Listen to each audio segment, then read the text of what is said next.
Bienvenue, mesdames et messieurs, dans cette émission. Nous sommes très heureux de vous retrouver. Le premier numéro de la semaine qui va revenir sur les grandes questions d'actualité qui sont marquées par la sortie médiatique du président de la République. C'était la semaine dernière. Le président a été face à la presse. Il a abordé pratiquement toutes les questions d'actualité, la santé, la justice, la sécurité, le social des Congolais. Les présidents avaient abordé toutes ces questions. On va essayer de revenir sur quelques points qui ont animé cette rencontre avec la presse. Et l'actualité, c'est aussi la formation du prochain gouvernement. L'informateur Augustin Kabouya, son nom circule un peu partout comme prochain Premier ministre.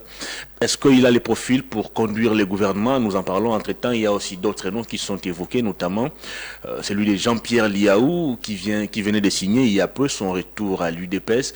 Est-ce que sa nomination ne va-t-elle pas créer de la frustration au sein du parti présidentiel?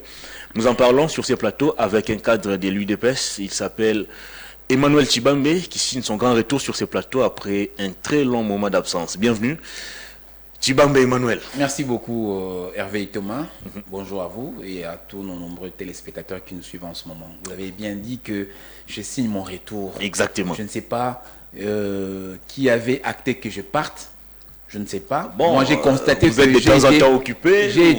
Moi j'ai constaté que j'ai été plusieurs réunions frappé, à la fois. J'ai constaté que j'ai été frappé par l'embargo. Je ne sais pas émanant de qui. Plusieurs fois j'ai tenté d'entrer en contact avec le DG Peter Tiani que je salue, mais sans succès.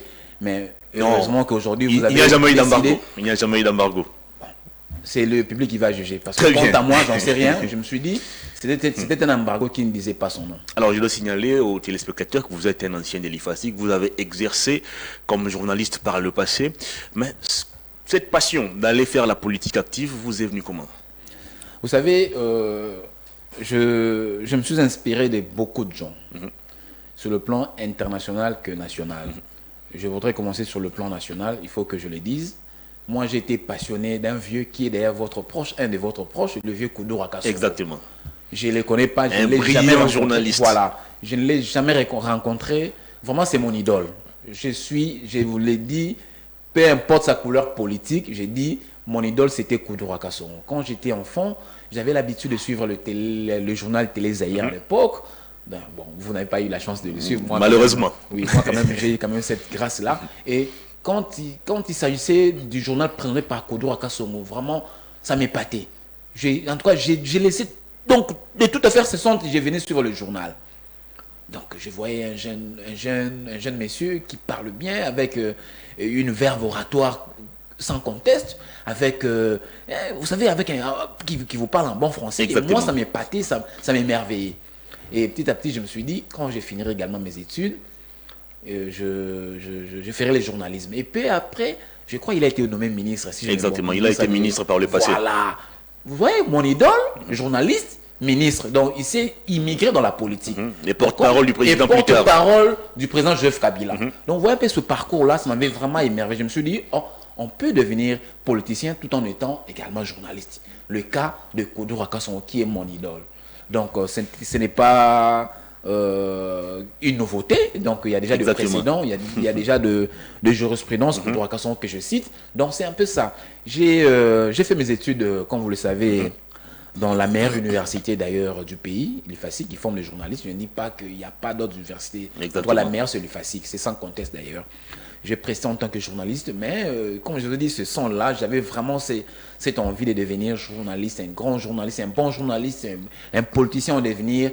C'est pourquoi j'ai embrassé j'ai embrassé ce métier de politicien. Il ne faut pas oublier, tout en étant étudiant en journalisme, je suis combattant également de l'UDPS. Être combattant de l'UDPS ne vous donne pas lieu de ne pas faire des études. Non, beaucoup de gens ont semblé croire que être combattant, ça veut dire vous êtes proscrit à faire des études. Non, moi j'étais combattant, je le suis jusqu'au jour d'aujourd'hui, mais je suivais, j'allais aux études, je me disais demain, papa Etienne Tshisekedi Moulumba va prendre le pouvoir, je suis cadre au sein du parti, il aura besoin de cadres pour l'accompagner. Je me disais un jour l'UDPS sera au pouvoir, si l'UDPS est au pouvoir, l'UDPS n'ira pas puiser à l'extérieur, il va puiser dans la maison. C'est pourquoi j'avais fait mes études en tant que tel, et voilà aujourd'hui je suis Et j'ai quand même ce diplôme de journalisme. Très bien, Emmanuel Tshibambe. Qui fait de moi aujourd'hui journaliste. L'UDPS aujourd'hui au pouvoir. Même si un journaliste est non actif. Je ne suis pas actif. L'UDPS aujourd'hui au pouvoir, mais on a comme l'impression ces partis présidentiels manquent des cadres. Et le président est obligé, on va le dire comme ça, de recourir vers d'autres formations politiques, vers d'autres personnes qui n'ont rien à voir avec l'UDPS pour les placer dans des fonctions ou dans des postes de commandement. Vous analysez comment cette question? Non, d'abord, je m'inscris en faux par rapport à votre logique. D'autant plus qu'aujourd'hui, après 37 ans de lutte, le parti a formé pas mal de cadres. Je peux même faire un rétro-pédalage un peu plus rapidement. Dans ce pays, nous avons connu des gens comme des Birindois, des premiers ministres comme des Birindois, des Moulumba Lukoji, des Bruno Tshibala, sont tous fruits de l'UDPS. Nous avons connu des gens comme des Emmanuel Chadari, nous avons connu des gens comme beaucoup de gens, hein, des Théophile Mbemba, des professeurs Théophile Mbemba, un éminent professeur qui est l'émanation de l'UDPS. Vous voyez que l'UDPS a eu le temps de former. Moi, très souvent, lorsque je rencontre... C'est l'UDPS sous Étienne Tshisekedi. On parle de l'UDPS sous Félix Tshisekedi ou Augustin Kabouya. C'est totalement transformé. Non. Une fausse lecture de votre part. Cette crème intellectuelle, on ne sait plus la retrouver. Non. Écoutez, l'UDPS que vous voyez aujourd'hui, c'est l'émanation de celle construite, faite par le papa Étienne, le fait docteur Étienne Tshisekedi Wamulumba. Félix Tshisekedi vient juste parachever le travail déjà abordé par son feu père. Je vous ai cité les noms ici. Bon, comme vous voulez que nous entrons dans ce débat, depuis 2019 jusqu'à aujourd'hui, je peux vous citer même des têtes pensantes de l'UDPS qui ont même marqué de leur empreinte au sein même du gouvernement depuis 2019. Nous avons beaucoup de cadres. Qui par exemple? Parce qu'il y a même un qui a fait séjourner les rebelles ici à Kinshasa, le président l'a reconnu, et c'était à son insu. Non, écoutez, vous parlez de Gilbert Kankoundé. Est-ce que, prenons d'abord Gilbert Kankoundé, n'est pas un cadre, n'est pas... non, je vous pose la question si Gilbert Kankoundé, c'est d'abord un combattant de l'UDPS. Exactement. Est-ce que Gilbert Kankoundé n'a pas la fortune intellectuelle? Il a été vice-premier ministre de l'Intérieur. On connaît tous son résultat, ce qu'il a laissé comme bilan. Non, le bilan, ça c'est autre chose. Nous parlons... mais comment on va évaluer son intelligence alors qu'il a été responsabilisé à un poste de commandement? Quand vous parlez qu'il n'y a pas de cadre, c'est par rapport à quoi? C'est par rapport au titre ou par rapport aux fonctions qu'ils occupent? Il faut aussi que nous nous comprenions. S'il faut que nous parlons de la forme, ça veut dire savoir s'ils sont des cadres ou pas, des gens qui ont étudié ou pas. Je ne vous parle pas de Gilbert Kankoundé. Je vous parle de Rubens Mikindo. Vous le connaissez? L'ancien ministre des hydrocarbures, Rubens Mikindo. Je prends le cas des docteurs Étienne et docteur Étienne Ilongondo. Docteur en médecine. Je vous donne des cas, les cas sont légion. De Madame Akassia Bandoubola. Vous prenez des gens comme le docteur Yves Bonkolo. Vous prenez des gens comme le DG Junior Mat à l'époque, vice-ministre de Finances. Vous prenez des gens comme Amici Makutano. Là, maintenant, je redescends par rapport aux jeunes. Je ne vais pas citer mon nom parce que vous direz que je fais de ma publicité. Vous faites exprès de citer les noms des gens qui ont terni le premier mandat de Félix Tshisekedi. Adolphe Amici Makutano a terni quoi? On peut élaguer Amici. Etienne Ilongondo, bon, je continue alors mes citations. Vous prenez quelqu'un comme Christian Loumou, vous le connaissez? Vous prenez quelqu'un comme Dieu Merci Maïbandi Luanga. Vous prenez quelqu'un comme Mouke Mukengeshai. Donc les exemples sont légion. Vous prenez quelqu'un comme Félix Kaembe, Rissel Motoke, Donald Kabasele. Diabanza Monanene. Le prochain gouverneur, semble-t-il. Vous prenez quelqu'un comme Patrick Chaba. Vous voyez, je vous dis, les exemples sont... Je n'ai pas cité moi. Je n'ai pas voulu citer. Question. Donc ça, c'est pour vous dire que votre architecture n'est pas correcte. À l'UDPS, au sein de mon parti, il y a une grande fortune intellectuelle. Question. Pourquoi le président nous donne l'impression de ne pas faire confiance en cette jeunesse de l'UDPS qui monte en puissance, cette jeunesse qui fait preuve de son intellectualisme et de sa compétence? Pourquoi on a l'impression comme si le président ne fait pas confiance en vous, cette jeunesse? Non, parce que vous voulez trop rester photographe dans votre vie. Comment ça? Mais moi, je vous conseillerais d'être un peu vidéaste. Ça va vous permettre d'être en mouvement. Vous êtes trop figé dans l'UDPS, en oubliant que le chef de l'État est le président de tous les Congolais. Il n'est pas le président seulement que de l'UDPS. Exactement, mais il a des origines politiques qu'on ne peut pas nier. Bien sûr. Ses origines politiques, c'est à titre personnel, intuit et personnel. Mais il est le président de tous les Congolais, donc il a droit d'aller puiser même à Perfect Télévision.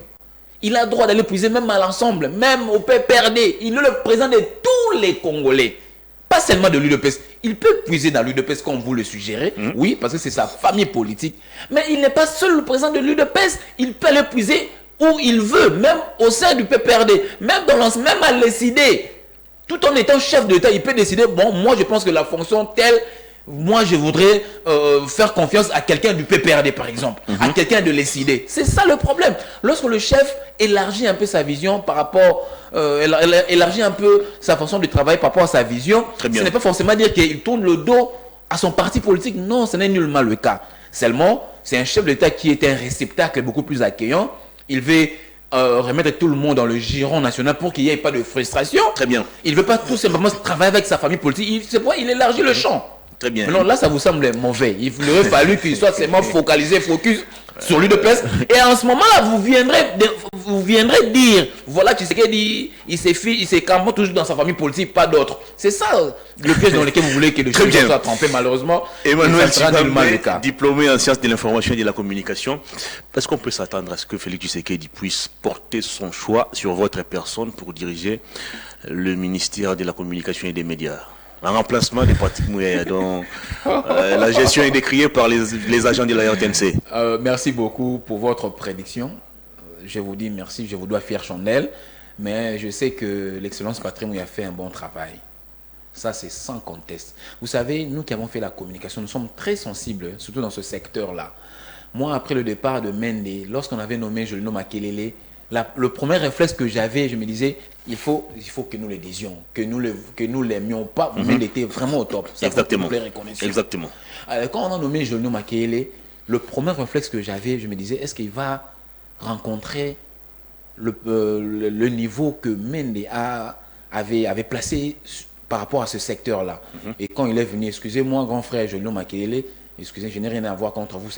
Ici, je parle en tant que, je ne parle pas en tant que Julino Makelele, en tant que ministre. Il n'y a pas de rancune. Donc, il n'y a pas de rancune. C'est juste une évaluation. En tout cas, Julino Makelele n'a pas été à mesure. Il n'était même pas au 1/10 de travail fait par Mende.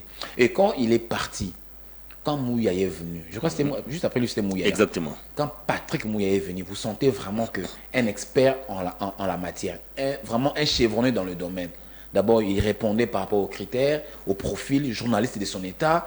Et voilà, il a tout comme si vous répondez au profil, vous répondez aux critères. Oui. Vous avez le même diplôme que Mouyaya, je ne vois pas en quoi on va vous sous-estimer. Non, ça c'est dans le secret du chef de l'État. C'est dans son discours, c'est dans son pouvoir discrétionnaire. Ce n'est pas moi de venir dire ici que je vaux plus que Mouyaya. Non. Moi, ce que je sais, Patrick Mouyaya aujourd'hui, c'est vraiment, il est excellent. Il n'a rien à reprocher. Ici, je parle en tant que journaliste. Il n'y a que de... moi, ici, je parle en tant que journaliste. Par rapport au profil et au travail, Mouyaya, c'est sans conteste. C'est vraiment, c'est sans mots. Très bien. Mais s'il faut que je remplace comme vous le souhaitez, merci pour vous, Dieu merci. Ça revient au pouvoir discrétionnaire du chef. Moi, je vous le recommande. Merci au président de la République. Merci beaucoup. Mais en tout cas, je ne suis pas venu ici pour que je fasse une demande d'emploi. S'il faut que je le fasse, je sais comment je le ferai. J'irai à mon parti politique, je vais aller soumissionner, je vais aller... il y a toute une gestion des ambitions au sein de mon parti. Je vais peut-être émettre mon souhait, mais pour l'instant, je suis à la disposition de mon parti politique qui est dirigé par l'honorable Augustin Kabouya. Très bien. Et je peux répondre à tout moment à tout ce que le parti va me demander à faire. Où en sommes-nous avec la mission d'informateur qui a été confiée à Augustin Kabouya? Oui, la mission va bon train. L'honorable Augustin Kabouya, l'informateur, il est presque au soir de sa mission. Il a presque fini. Je n'ai pas fini presque. Je pense qu'il est dans les dernières retouches. Il commence maintenant à recevoir des gens à titre personnel. En tout cas, j'ose croire, je ne suis pas dans son précaré. Je ne suis pas dans son équipe restreinte qu'il avait composée. Mais tout le temps, je suis en contact avec ceux qui l'environnent. J'ai beaucoup d'amis autour de lui. Des fois, je m'imprègne de ce qu'il a comme travail à faire, mais selon les informations à ma possession, il est presque à 90% de son travail. Je crois que la semaine qui commence aujourd'hui, jusqu'à arriver au samedi, je crois qu'il va devoir déposer son rapport au chef de l'État. On verra, mais en tout cas, il a fait du bon travail. Même si vous rencontrez même si vous rapprochez de ceux qui l'ont rencontré, ils vous diront en tout cas, il a fait un travail remarquable. Donc nous attendons le dépôt de son dossier pour que le chef d'État puisse nommer un Premier ministre. Très bien. Alors, des indiscrétions laissent entendre que la primature doit revenir à l'UDPS, qui est le parti majoritaire au niveau de l'Assemblée nationale. Bien en attendant, bien évidemment, le rapport formel qui sera fait par Augustin Kabouya sur l'identification de cette majorité. Alors, s'il faut que la primature vous revienne, il y a aussi des noms qui sont cités, notamment Augustin Kabouya et Jean-Pierre Liaou. Alors, pour certains, Augustin Kabouya n'a pas le profil, n'a pas les niveaux pour diriger la primature.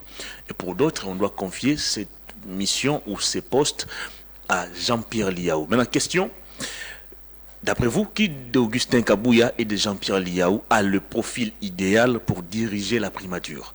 Vous avez Hervé Itoma. C'est la loi qui le dit. Le parti majoritaire, c'est celui qui donne le Premier ministre. Exactement. Dans le cas d'espèce, c'est l'UDPS qui est majoritaire avec 69 députés. UDPS type, sans mosaïque. Parce qu'il faut que nous régorgeons tous les mosaïques, on n'aura plus de 200 députés. Alors, tellement c'est la loi qui le dit, qui l'exige. Ce n'est pas nous, c'est la loi qui l'explique. Donc, automatiquement, la primature devrait revenir à l'UDPS. Ça, c'est sans compter. C'est la loi, ce n'est pas moi. Ce n'est ni vous, ce n'est ni moi. C'est la loi. Nous sommes esclaves de la loi. Donc, nous devons nous voter par rapport aux exigences de la loi. Alors, s'il faut que nous, à l'UDPS, nous sortions un Premier ministre, mais c'est son débat. Appelez tout celui qui est membre de l'UDPS venir sur ce plateau, il vous dira la même chose que moi. C'est son débat. C'est son débat, ça sera Augustin Kabouya. Pourquoi? Parce qu'il a fait preuve, il a fait montre de toutes les compétences possibles, de tout son profil. Souvenez-vous, avant même sa nomination en tant qu'informateur, vous avez vu, il y avait des balais diplomatiques, il y avait des sorties médiatiques, des PCR, ces cibles. Il y a eu des groupuscules, des gens qui faisaient déjà du chantage au chef de l'État. Nous avions telle majorité, ils ont même créé des structures PCR, je ne sais même pas l'explication, son entièreté. Mais vous avez vu le balai diplomatique qu'avait entrepris Augustin Kabouya. Il est allé voir toutes les têtes couronnées de l'Union sacrée pour discuter avec eux. C'était déjà ça la mission d'informateur, mais qu'il exerçait de façon informelle. Vous voyez, aujourd'hui, ça a été matérialisé par une ordonnance présidentielle, le nommant en tant que tel informateur. Et il a quand même régorgé tout ce travail. Il a rencontré toutes les forces vives du pays. Et allez-y demander à tout cela, ils vous diront non. En tout cas, Kabouya a un profil qu'il faut. Déjà, quelqu'un qui a su faire ce travail d'informateur, quelqu'un qui sait remettre tout le monde dans le giron national, quelqu'un qui est, moi je le dis, c'est un réceptacle accueillant. Moi je pense qu'il a le profil qu'il faut. Là, c'est sans doute, c'est nullement, on ne peut même pas douter sur ça s'il faut que Kabouya soit le candidat primaturable au sein de l'UDPS. C'est sans conteste. Je ne sais pas qui passera sur ce plateau, membre de l'UDPS, mais contredire. Il n'a pas de niveau pour certains, il n'a pas de compétences. Le niveau, non, allons-y. Le niveau, ça veut dire quoi? Niveau d'inscription? Exactement. Il est licencié, il est doctorant. Vous voulez quel niveau? Ah, mais le diplôme n'est qu'une présomption des connaissances. Mais écoutez. Ça ne fait pas de vous un homme intelligent ou encore un homme compétent. Attendez, vous n'avez pas de niveau. Mais je vous ai dit, c'est un licencié, c'est un doctorant. De quel niveau parlez-vous? De la connaissance? Du travail? Il a géré le parti présidentiel pendant plus de 3 ans. L'UDPS, le plus grand parti du pays. Il a été élu député national. Ils ont été incapables de soigner même les toilettes de votre parti. Ça a été dit quand Kabound a été défenestré. Comment? Sa gestion avec Jean-Marc Kabound n'a pas été appréciée par tout le monde. À l'époque, ce n'était pas lui qui dirigeait l'UDPS. C'était Jean-Marc Kabound. Il était le secrétaire général, bien entendu. C'est vrai qu'il gérait le parti au quotidien, mais il avait toute une hiérarchie où se prenaient toutes les décisions. Donc, ça veut dire le président du parti, le président a été Jean-Marc Kabound. Même pour arranger vos propres toilettes, c'est Kabound qui devait toujours décider. Même pour arranger vos propres toilettes, c'est Kabound qui devait toujours décider. Non, écoutez, Moi, je n'aime pas trop parler sur ça. Vous faites allusion au procès Ça a Tshilombo. été dit. Non, écoutez, ça a été dit. Par mais un cadre de votre parti. Écoutez, là, vous me poussez à pouvoir heurter mon vieux Paul Tshilombo que j'aime bien. Comment ça? Laisse-moi, je vais quand même le... Avait-il menti? Non, il avait menti. Il avait menti parce que le procès Tshilombo avait oublié. Nos anciennes toilettes étaient bien entendu fermées, mais il y avait des nouvelles toilettes qui étaient construites juste derrière, à côté du bureau de la Ligue des Jeunes. Que le procès Paul Tshilombo connaissait très bien, mais il a quand même, tellement il voulait noyer le chien, il accusait des rages. Comment ça? Mais je vous dis, les anciennes toilettes, il avait raison, il y avait des toilettes qui étaient bouchées, mais fermées, qui étaient dans un état des études qu'on n'utilisait plus. Mais juste derrière, au bureau du CG Kabouya, là où il y avait aussi le bureau de la Ligue des Jeunes, il y avait des nouvelles toilettes construites que Paul Tshilombo connaît, parce qu'il connaît très bien cette maison-là. Là, il n'avait pas dit la vérité, mais tellement il avait besoin de noyer le chien, c'est pour ça qu'il a accusé des rages. Bon, nous n'entrons pas là. Vous parlez du niveau. Kabouya est député national, et puis on lui a soumis un grand travail d'informateur. Tout le monde ici disait Kabouya, Kabouya n'a pas le niveau. Mais voilà aujourd'hui. Mais c'est là qu'il a déballé son incompétence, selon certains. Mais comment? Mais les gens se plaignent pas. On le nomme informateur, il dit non, voilà, je dois avoir un groupe, plutôt un panel d'experts, chose qui n'a jamais existé. Oui. Un informateur avec un panel d'experts, ça ne se fait pas. Je dois aller voir des gens, je n'ai jamais fait cela. Comment on va prendre quelqu'un qui... Mais lorsque vous dites que ça ne se fait pas, c'est un article de droit ou bien un verset biblique? Non, mais moi je veux savoir, c'est un article de droit. C'est des faits. Non, mais écoutez, quelqu'un qui vous dit, bon, je vais mettre en place un panel d'experts pour que la mission soit bien faite et que je fasse bien, pour que je fasse bien ma mission, mon travail. Quel est le problème? Est-ce qu'il a commis un péché de lèse-majesté? Non. C'est tout à fait normal. Même moi, si on me nomme demain ministre, j'aurai besoin de vous comme conseiller autour de moi pour que vous puissiez m'accompagner dans cette tâche qui me sera donnée par le chef de l'État. C'est tout à fait normal. Il a péché où? Mais est-ce que vous comprenez que les pays ont des grands défis à relever? Bien entendu. Et pour y arriver, on a besoin des gens qui sont des véritables vertébrés. Non, écoutez, moi j'aime pas ce genre d'expressions, des vertébrés, des technos. J'aime pas ces expressions-là. J'aime pas. Ça, on veut nous abrutir. Comment ça? On veut nous faire croire que... Non. Mais comment on va prendre quelqu'un qui n'a été même pas capable de gérer la cour de votre parti politique pour le nommer Premier ministre? Non, mais Kabouya a géré l'UDPS. Il a géré l'UDPS. Et de quelle manière? Quelle manière, comment, depuis que Kabouya est à l'UDPS, avez-vous appris encore tous ces charlatans passés à la télé? Des violations à répétition de vos statuts. Non, il a violé quel statut? Quel article? C'est des révélations Mais dites-moi, on va discuter. Quel article il a violé? Quel article il a violé? Non, vous êtes journaliste, c'est surtout éminent. Il ne faut pas toujours prêter des intentions ou bien prendre des informations dans les médias sociaux qui n'ont pas de substance. Il faut surtout être dans le fait et puis avoir... Ce n'est pas une invention des non, mais justement... Ça vient, vous les avez ramassés dans la des cour. gens qui composent votre parti politique. Non, je ne pense pas. Aujourd'hui, la gestion de Kabouya à l'UDPS, tout le monde acclame. Et j'ai même entendu des gens dire, voilà, mais si c'est... Le professeur Paul Tshilombo vous dira le contraire. C'est aussi un cadre du parti présidentiel. Mais demandez au professeur Paul Tshilombo, il vous dira la même chose. Non, il vous dira le contraire. Non. Il n'a pas 4 yeux. Il n'a que 2 yeux comme moi, il n'en a pas 4. Il n'en a pas 4. Bon, vous savez, dans la vie, tout le monde ne peut pas faire unanimité 100%. Nous avons donné la jurisprudence de Jésus-Christ qui n'avait pas fait 100% unanimité. Il peut y avoir de ceux-là qui pensent que Kabouya n'a pas bien géré, c'est leur droit, mais en tout cas, la majorité pense que Kabouya a bien géré le parti à 90%. Très bien. Et qui mérite aussi d'être Premier ministre. Si ce poste reviendrait à l'UDPS, il n'y a pas deux. Alors, une autre... Faut pas faire croire aux gens qu'il y a le nom... Vous savez c'était quel nom? Jean-Pierre Liaou. Non, le ministre Liaou, j'ai beaucoup d'estime pour lui.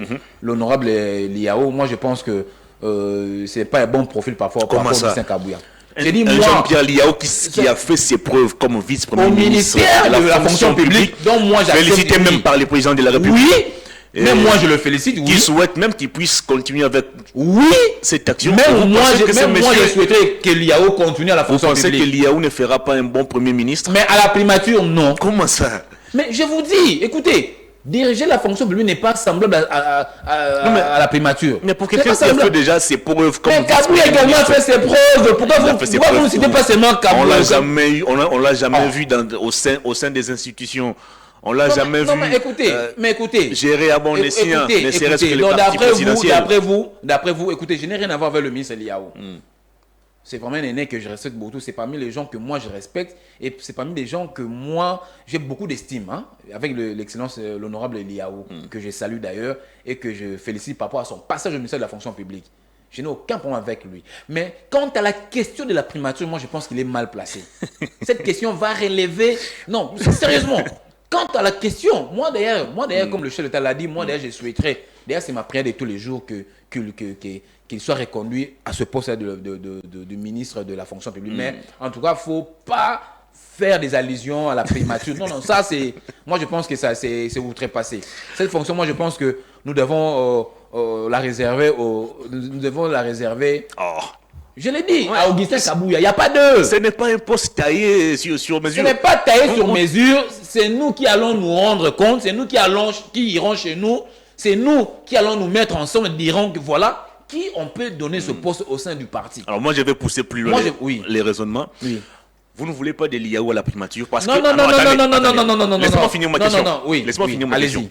Vous ne voulez pas d'Eliaou à la primature parce qu'il venait à peine de réintégrer l'UDPS, ou vous ne voulez pas d'Eliaou comme Premier ministre parce qu'il n'a pas le profil pour diriger cette institution?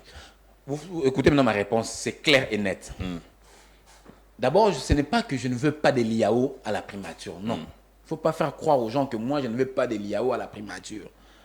Le problème c'est que par rapport aux enjeux actuels et au profil, nous avons déjà quelqu'un qui répond déjà à tous ces profils-là, qui est Augustin Kabouya. Qui a établi d'abord les critères en question? C'est nous à l'intérieur, à l'interne. C'est nous qui allons nous demander, voilà, qui vraiment parmi nous remplit le profil. Pourtant, la nomination du Premier ministre revient au pouvoir discrétionnaire du chef de l'État. Je l'ai bien dit ici que il ne revient pas à vous, combattants et militants, de décider sur cette affaire. Je l'ai si bien dit que cela revient du pouvoir discrétionnaire du chef de l'État. Mais s'il faut, je dis bien s'il faut que ce poste revienne à l'UDPS et que chez nous, qu'on aille à sortir quelqu'un que nous allons demander au chef d'État pour nomination, moi je pense que c'est Augustin Kabouya. Sur ce point, il n'y a pas de discussion. Je n'ai pas dit que Eliaou est mauvais, mais seulement il y a quelqu'un qui répond aux critères plus que lui est déjà là. C'est là où il est mal barré. Le premier volet de ma question. Je ne veux pas que tu me mettes en conflit ou en altercation avec le ministre Eliaou, un aîné que j'aime bien. Mais seulement... Répondez au premier volet de ma question. Oui. Vous ne voulez pas d'Eliaou parce qu'il vient à peine de réintégrer l'UDPS et vous pensez que sa nomination va créer peut-être de la frustration ou c'est juste son profil qui ne vous arrange pas? C'est vrai qu'il vient à peine de réintégrer le parti. C'est vrai, c'est connu. Il était là, il est parti au PPRD, il a fait son retour au parti. Nous l'avons accueilli et nous l'avons démontré notre sympathie envers lui. Mais le problème, c'est que il a aussi un profil comme vous souhaitez. Mais seulement, il y a quelqu'un qui est en face de lui, qui répond à tous les critères. C'est là où il est mal barré. Mais en quoi Kabouya est mieux placé que Eliaou pour occuper la primature? Par rapport aux réalisations faites au sein du parti, par rapport... Il a réalisé quoi au parti? Vous savez. D'ailleurs, il est généralement accusé de marchander les postes, de marchander les nominations. Quand il faut envoyer au chef de l'État les différentes listes pour que les cadres de l'UDPS soient nommés, Kabouya recourt à des gens qui n'ont aucun lien avec l'UDPS. Il est accusé plusieurs fois de marchander les postes. Alors, vous êtes journaliste. Citez-moi un seul nom de celui que vous connaissez qui ne soit pas membre de l'UDPS par rapport aux dernières nominations. Je n'ai pas l'effectif de tous les cadres de l'UDPS, mais ce sont des accusations qui sont portées contre Kabouya. Je vous ai dit, lorsqu'on veut noyer son chien, on l'accuse de rage. Moi, j'ai presque 90% des noms dans ma tête, je peux même vous les citer, et dans les différentes entreprises. Et puis Kabouya est là. Toutes les nominations qui se sont faites n'ont suivi aucune contestation par rapport aux nominations antérieures faites par Jean-Marc Aboun. Aucune. Donc cette fois-ci, nous combattants, nous nous sommes retrouvés, nous nous sommes dit, voilà, en tout cas, même si moi, Tchibambe, je n'ai pas été nommé, mais je vois quand même un ami que je connais du parti qui a été nommé à un tel poste, à une telle occupation. Chose qui n'était pas le cas intérieurement. Donc pour vous dire que toutes ces architectures-là tombent, toute cette architecture-là tombe, Kabouya ne marchande jamais des postes. Je n'ai pas vu même pas un seul de ses frères occuper un poste au sein du parti ou dans une fonction, même pas un de ses proches, pas collaborateurs, mais un de ses proches amis, tout consort. Toutes les nominations sont faites et ce sont les membres du parti qui en sont bénéficiaires pendant la gestion d'Augustin Kabouya. Donc, ceux qui l'accusent de tout ça, comme je l'ai dit, si on veut noyer son chien, on l'accuse des rages. Alors, si Kabouya... Donc, pour que je finisse, le ministre Eliaou doit savoir que Kabouya répond mieux que lui par rapport aux critères. Je n'ai rien à voir. Vous savez, c'est parmi les gens que j'aime beaucoup, mon aîné Eliaou. Je ne l'ai jamais rencontré, mais c'est parmi les gens qui... Il vous fait peur, apparemment. Non, c'est un aîné que j'aime bien. D'ailleurs, moi, je voudrais aussi suivre ses pas, être dans ses pas, faire le travail comme lui. Pourquoi il me ferait peur? Il fait du bon travail, il a occupé de hautes fonctions, il a été conseiller au Parlement, il a été DIRCAB du président du Parlement, devenu DIRCAB, et aujourd'hui ministre. C'est un parcours que moi, je n'ai pas encore fait. Je voudrais aussi demain être sur ce parcours-là. Donc, c'est un bel exemple à suivre. Donc, très bien. Voilà. Alors, l'ossature du prochain gouvernement, il est certes vrai qu'actuellement, l'Union sacrée ne fait que s'accroître en nombre. Vous signez des nouvelles adhésions, des opposants qui ont décidé de vous rejoindre. Même ceux qui ont insulté par le passé Félix Tshisekedi sont aujourd'hui avec vous. Les cas de Constant Moutamba qui avait dit clairement que Félix Tshisekedi n'avait pas son niveau. Alors, comment le président va-t-il se comporter pour gérer les ambitions au sein de l'Union sacrée? Il y a d'abord une équipe qui a battu campagne pour sa réélection, et puis il y a une nouvelle équipe qui vient rejoindre Félix Tshisekedi alors qu'il est déjà en plein deuxième mandat. Comment gérer toutes ces ambitions? Je vous ai dit que Félix Tshisekedi, c'est un papa dans un toit familial, dans une famille. C'est le président de tous les Congolais. C'est quelqu'un qui veut mettre tout le monde dans le giron national. Moi, je pense que la gestion des ambitions des uns et des autres, il saura le maîtriser et il saura satisfaire tout le monde, surtout à sa place. Est-ce qu'on ne risquait pas d'avoir encore un gouvernement pléthorique vu les nombres beaucoup plus croissants au sein de votre plateforme politique? Je ne pense pas que nous aurions un gouvernement pléthorique, comme vous l'avez dit, par rapport à la législature passée. Cette fois-ci, je pense que le nombre sera un peu plus moins que le précédent. Mais vous savez, on peut gérer l'État autrement. Ce n'est pas seulement dans un ministère ou dans une entreprise. On peut gérer l'État autrement. Les combats de vous, acteurs politiques, c'est le gouvernement. Parce que vous savez que là-bas, c'est le lait, le miel qui coule. Mais moi, je pense qu'on peut servir le pays autrement. Constant Moutamba qui vient de rejoindre l'Union sacrée, vous pensez qu'il sera heureux de rester à l'Assemblée nationale plutôt que d'être nommé ministre? Constant Moutamba ne vaut pas toute une république. Ses désidérata ne sont pas primordiaux par rapport à la République. Nous avons d'abord la République à gérer et puis à satisfaire. C'est pas M. Moutamba, Constant, comme vous le dites, non. C'est un Congolais comme moi, comme vous, comme tout le monde. Il a des ambitions. Moi aussi, j'ai mes ambitions. Ces ambitions ne sont pas primordiales par rapport aux miennes, non. Bon, il a un parti politique qui a... Avoir un parti, nous avons plus de 700 partis politiques.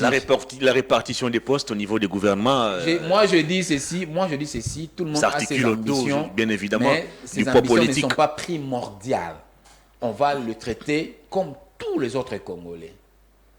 Si le chef de l'État estime que ce soit nécessaire qu'il travaille pour le compte du pays au sein du gouvernement, c'est au chef de décider. Si le chef estime que non, il ne peut pas être membre du gouvernement, il peut aller servir le pays ailleurs.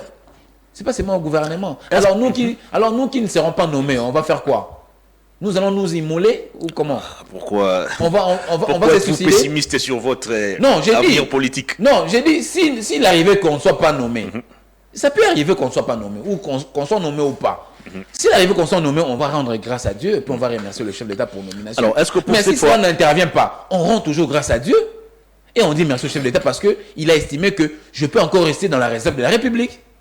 Alors, est-ce que pour cette fois, on peut faire exception que le président ou le prochain premier ministre puisse dire, par exemple, le gouvernement ne sera composé que des gens qui ne sont pas élus. Vous êtes déjà député, restez à l'Assemblée nationale. Vous êtes sénateur, restez au Sénat. Parce qu'il déjà, il faut aussi le signaler qu'il y a des gens qui vont également postuler au sénatorial alors qu'ils sont déjà députés nationaux. Le cas du premier ministre Sama Lukonde, qui a officiellement déposé sa candidature. Est-ce que pour cette fois, on peut se dire, bon, on laisse un peu les élus s'occuper de l'Assemblée nationale et qu'on puisse puiser là où il n'y a pas d'élus? Alors, moi, je pense que c'est une très bonne lecture que vous avez faite. Et d'ailleurs, je formule aussi le vœu auprès du chef de l'État. Je sais que ça ne dépend pas de moi, mais je vais tout simplement formuler un vœu au chef de l'État de ne pas nommer quelqu'un qui soit député. Ceux qui ont été élus députés doivent rester à l'Assemblée nationale et faire leur travail à l'Assemblée nationale. Malheureusement, ça ne dépendra pas de moi. Si le chef estime qu'il y a quelques oiseaux rares au sein du Parlement, moi je pense qu'il ne peut pas dépasser 5. En tout cas, que le reste provienne d'autres institutions et non l'Assemblée nationale ni le Parlement. Voilà. Et ça va nous permettre aussi, peut-être à la fin du mandat, qu'on ne puisse pas retomber dans ce qui se passe actuellement, où il y a 36 membres du gouvernement qui doivent à la fois être à l'Assemblée nationale et au gouvernement. Et ça permettra à ce que nous puissions, que nous arrivions à éviter ce feuilleton-là de membres du gouvernement. J'ai même vu une journaliste lors du briefing appelant l'excellence Patrick Mouyama. Merci beaucoup, l'honorable excellence.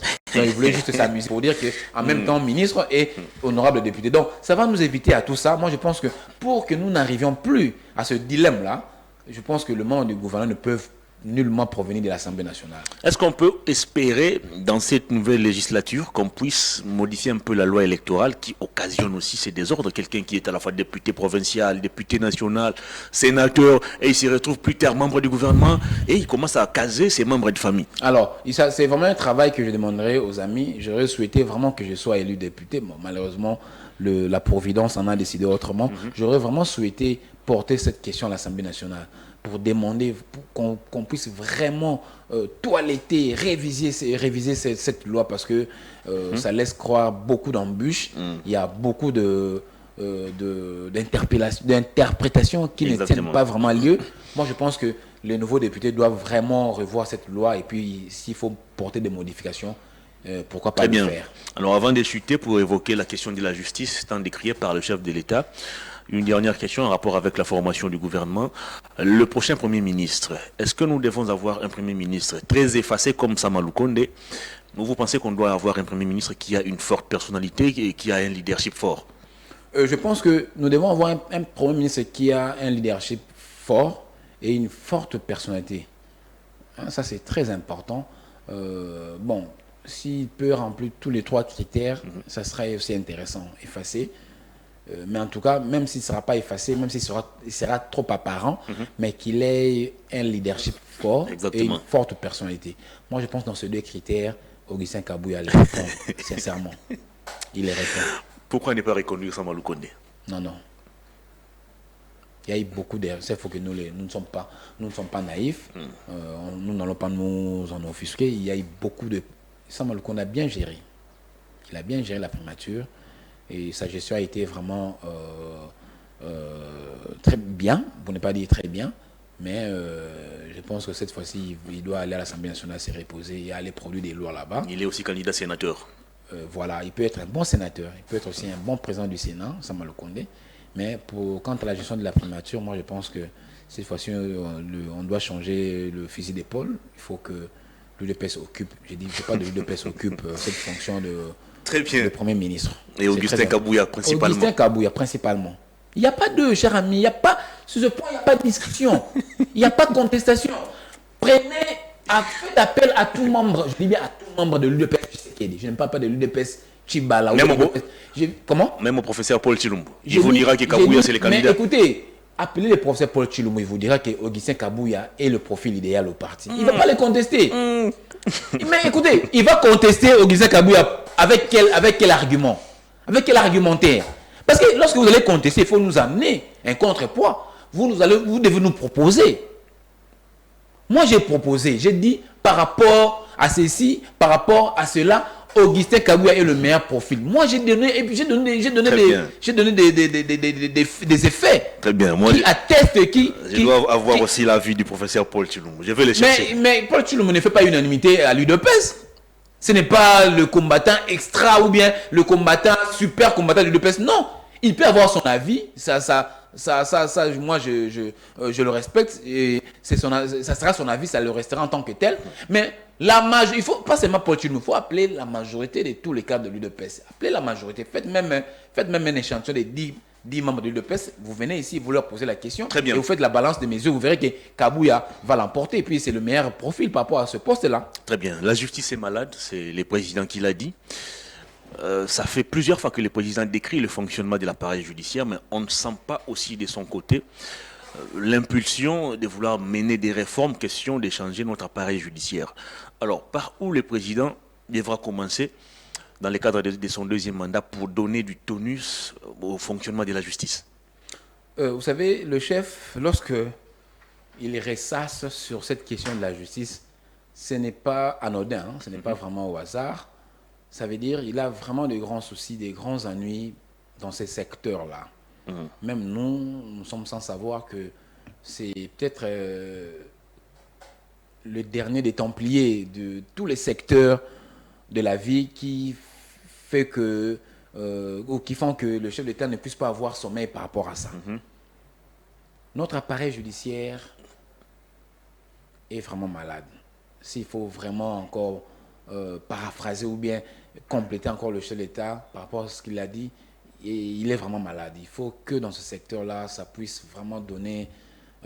il a donné l'impulsion, le chef d'État. Il a donné vraiment de l'impulsion. Il a tout fait, mais ce n'est pas à lui de quitter le palais de la nation, venir jusqu'au Conseil supérieur de la magistrature. Ce n'est pas à lui de quitter Mongalema, de venir jusqu'à la Cour de cassation ou bien au Conseil d'État ou bien à la Cour constitutionnelle. Non. Il a placé, l'État a placé dans chaque institution des autorités qui chapeautent ces institutions-là. C'est à eux de faire le travail. C'est à eux de faire le travail. Vous verrez que le chef d'État a donné beaucoup de moyens. Il a donné vraiment même de son énergie pour que ce secteur puisse prendre de l'ascension. Mais on a comme l'impression que ce sont des animateurs qui sont à la tête de ces institutions qui constituent des pots de bananes pour que les institutions dont il est question ne puissent pas décoller comme il faut. Est-ce que le problème, ce n'est pas le président lui-même? Non, mais le président donne de l'impulsion. Comment il peut être donné l'impulsion? Je vous donne un cas. Oui. La justice condamne Vital Kamerhe pour des faits liés au détournement, corruption et consorts. Oui. Mais c'est le président de la République qui prend la parole pour dire non, Vital Kamerhe, c'est un innocent, il est honnête, il est intègre, alors qu'il était connu de tous, qu'il était condamné par la justice de notre pays. N'est-ce pas fragiliser aussi l'action de la justice? Vous avez mal traduit le propos du chef de l'État. Non, vous l'avez très mal. Ok. Le chef de l'État avait dit ceci. Je connais Vital Kamerhe, un homme honnête, un homme bien. Mais tellement la justice a dit qu'il avait des soupçons de détournement qui pesaient sur M. Kamerhe et qu'on devait l'entendre, la justice a fait son travail. Mais ce n'est pas le chef de l'État qui a blanchi Vital Kamerhe. C'est la même justice. Mais déjà, pensez-vous que la décision de la justice n'a pas été influencée par la sortie médiatique du chef de l'État? Parce qu'il est revenu encore sur ça durant la campagne. Et puis le chef de l'État avait dit a posteriori, c'était pas a priori. C'était a posteriori parce que Kamerhe était déjà condamné. Je crois à 13 ans ou à 20 ans, un truc pareil. C'était a posteriori. Le chef de l'État est revenu sur ça a posteriori. C'était pas a priori. Mais c'est juste après qu'on a commencé à assister La justice avait condamné Vital Kamerhe en première instance. Et le président prend la parole. On quitte de 20 à 13 ans. Non, le président n'avait pas pris la parole. Non. C'était au cours d'une émission, d'une interview qu'il avait faite, je crois, à l'est du pays, avec Christian Lusako, je crois. Oui. Mais une question de ce genre lui avait été posée. Et il a tout simplement émis un point de vue en tant que citoyen congolais Tshisekedi. Il n'a pas émis un point de vue en tant que chef de l'État. Je vais aller plus loin. Oui. La même justice a arrêté à ce jour Salomon Escadela. Oui. Et le président, lors de son passage aux États-Unis, je crois que c'était en marge du sommet de la 78e, je pense, sommet de l'ONU, le président dit, pour le cas Salomon Escadela, l'affaire se trouve à la justice, lui il ne peut pas en parler.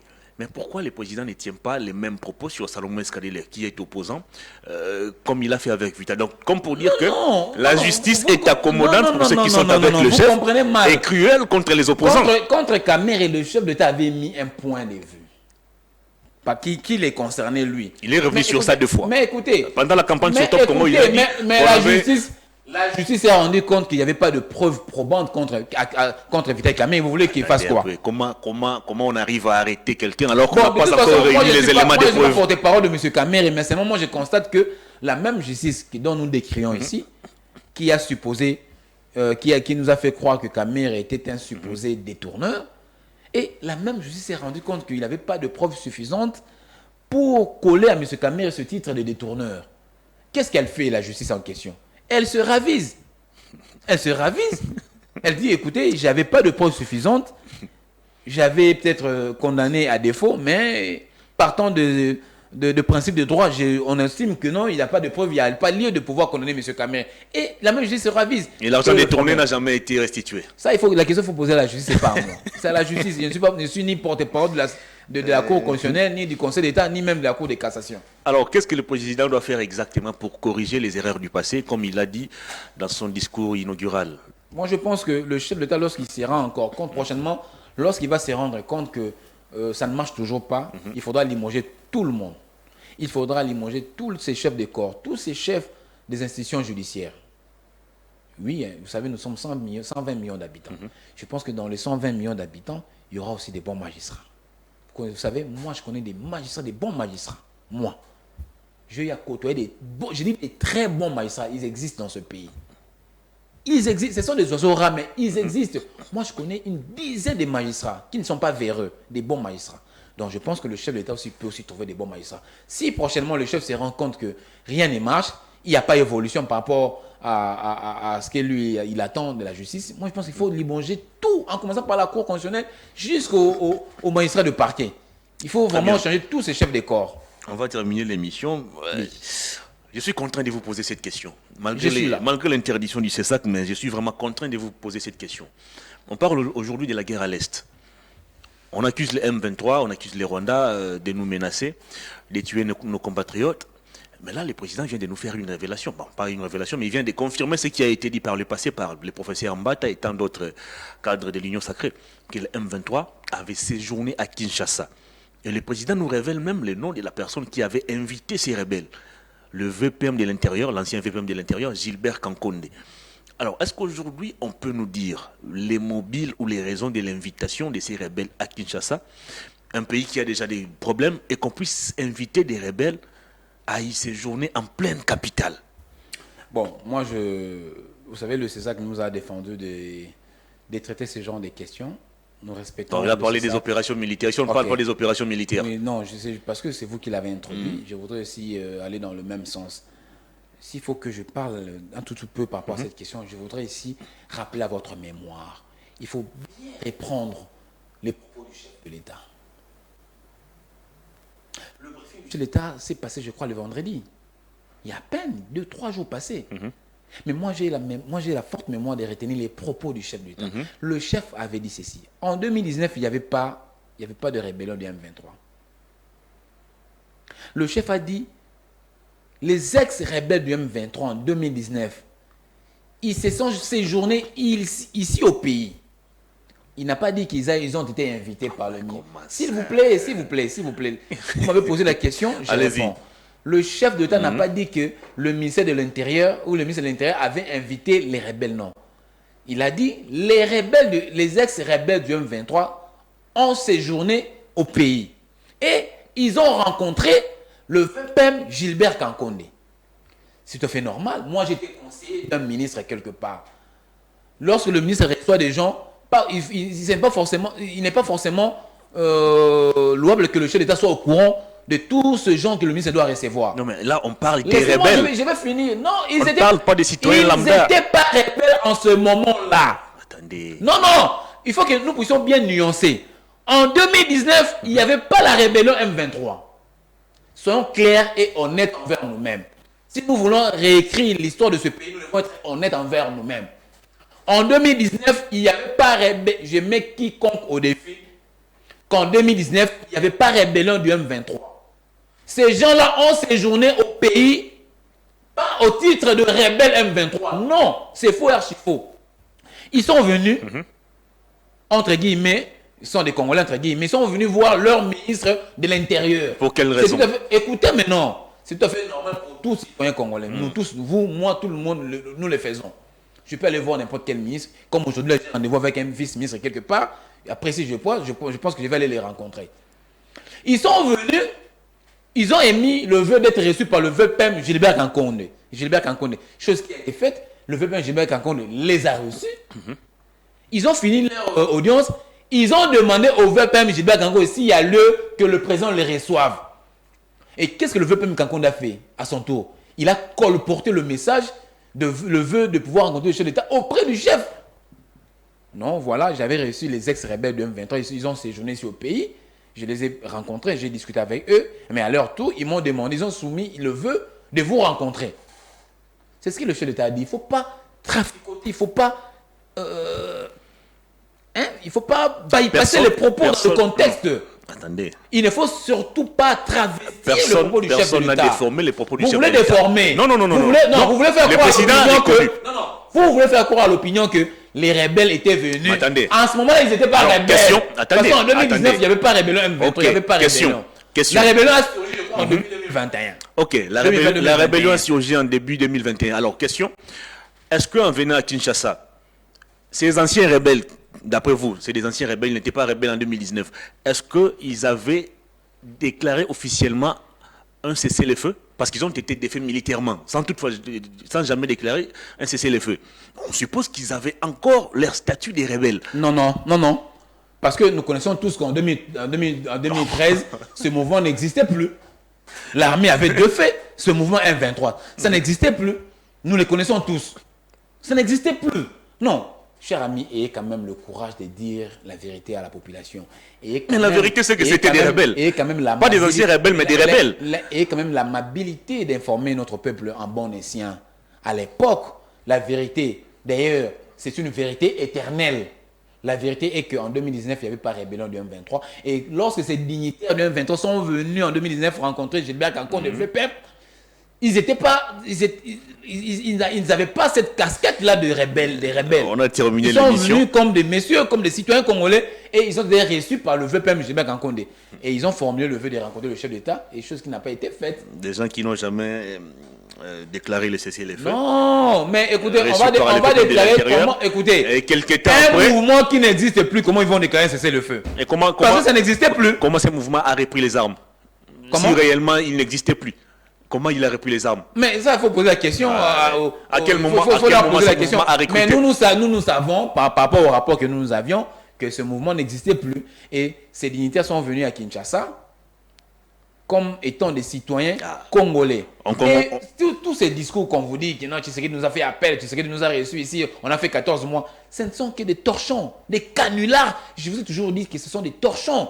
Ça n'a jamais été vrai. Si ces gens étaient à Kinshasa pendant 14 mois, comme ils prétendent le dire, nous serions au courant. Donc le chef nous a fait voir que c'était tout simplement des canulars. Le président était informé du séjour à Kinshasa des rebelles. Ce n'était pas de rebelles. Je vous dis, à l'époque, ils n'avaient pas le statut de rebelles. Ils n'ont jamais abandonné leur statut de rebelles. C'était des citoyens qui n'avaient pas d'activité dans leur mouvement de rébellion, mais qui sont venus. Non, en 2019, ils n'ont jamais dit en qu'ils avaient abandonné la il n'y avait rébellion. pas de rébellion. En venant ici, ils n'avaient jamais déclaré qu'ils avaient abandonné la rébellion. Non, mais là, le mouvement n'existait plus.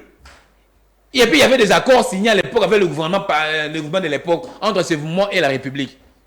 Vous voulez qu'il déclare comment? Mais il y avait un accord, le chef de l'État l'a même soulevé. Merci. Il y avait un accord de ce mouvement rebelle et les dirigeants de la République du régime passé. Merci beaucoup, Emmanuel Tshibambi. On a des faits, vous voulez qu'il déclare, c'est le fait comment? Cette émission est terminée. Grand merci à vous pour votre disponibilité. Je pense que de temps en temps, vous allez revenir ici.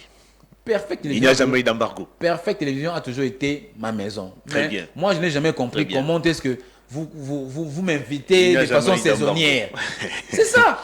Vous m'avez appelé hier, je suis venu aujourd'hui. Exactement. Et ça sera comme ça chaque semaine. Merci beaucoup. Très bien. Ça en est fini. Grand merci à vous, mesdames et messieurs, pour la sympathique et réelle attention. Merci à toute l'équipe technique. Je vous retrouve demain mardi avec notre invité, mais avec le même plaisir. Au revoir. Bonne suite.